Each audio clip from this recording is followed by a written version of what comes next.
Hey everyone, it's Waffle. I just wanted to give a quick update about the massive Sanguification build. Don't worry, it still runs very well, and the build is basically the same. But before that, I just wanted to let you guys know about a bug about gley that has been fixed. So if you didn't know, glay's second ability used to heal her based on the amount of structures it hits, because it was considered an enemy. This is now fixed, but it isn't the primary reason why we use massive Sanguification. There still is this other trick, which I assume is a bug, where you can deal damage and still heal from your second ability. First, be in Frenzy mode, then use your second ability, and as it deals damage, drop Frenzy mode, and you'll heal for the amount of enemies it hits, even if they die.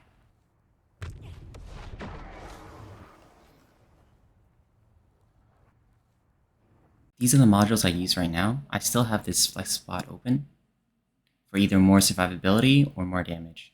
For more damage, run Walk a Tightrope for 30% skill modifier. But if you have a healer like Eugen, you can run Dangerous Ambush instead, since you'll be above 50% more often. And if you don't need any more damage, then you can also run a blue HP mod for more survivability. But I typically run more damage, especially since the new boss Gluttony one-shots you anyways, even with high defense and HP.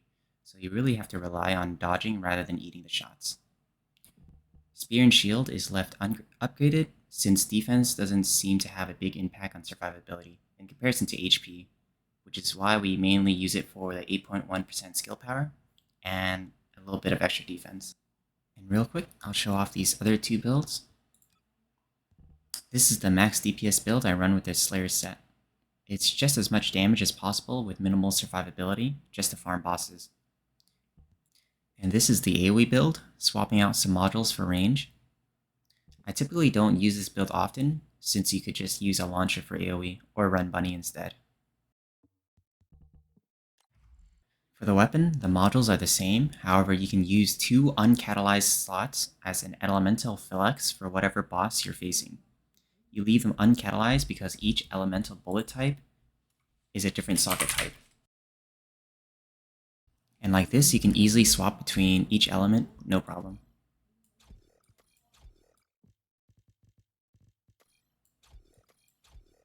These 6 mods are staple, you definitely want to keep them always.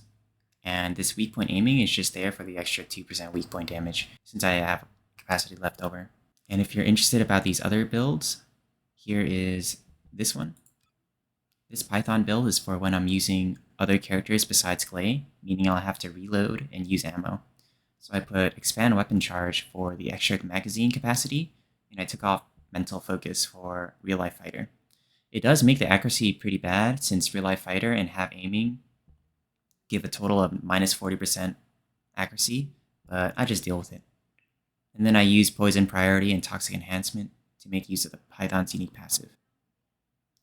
Later on, if they do add presets, you definitely want to make a crit rate and crit damage build for the Python for when you play with an Enzo, because he gives base critical hit rate, so you can actually make use of the crit mods.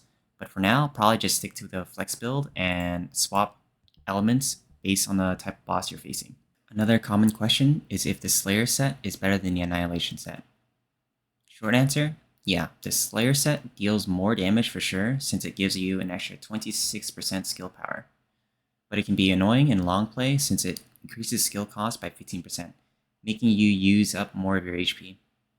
So for me personally, I wouldn't use it unless you're running with a healer like Eugen, because worst case scenario, you'll be walking around with 1 HP unable to use any abilities. So typically, I just use the Annihilation Set for comfort play.